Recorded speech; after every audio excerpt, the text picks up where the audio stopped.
রাত পোহালেই শুরু হয়ে যাবে গোপাল পুজো, তাই আজ বাজার করতে গিয়ে দেখতে গেছিলাম কোথায় কি প্রস্তুতি চলছে।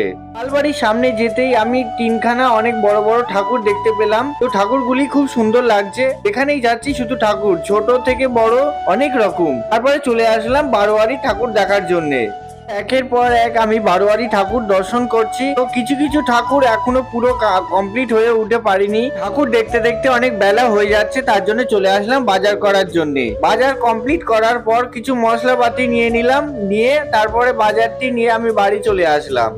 রাত্রিটা পার হলেই গোপাল পুজো শুরু হয়ে যাচ্ছে, তার জন্য তোমাদেরকে হ্যাপি হোলি। হোলিতে তোমরা খুব আনন্দ করো। কথা বলতে বলতে আমি চলে আসলাম বাড়িতে মাকে বাজারে ব্যাগটি দিয়ে দিলাম। আমি দোকানের দিকে যেতে যেতে এই আবিরগুলো দেখলাম, খুব সুন্দর লাগছে। তো বন্ধুরা, কোন আবিরটি তোমাদের খুব ভালো লাগছে কমেন্ট করে জানিও, আর ভিডিওটি ভালো লাগলে সাবস্ক্রাইব করতে ভুলবেন না।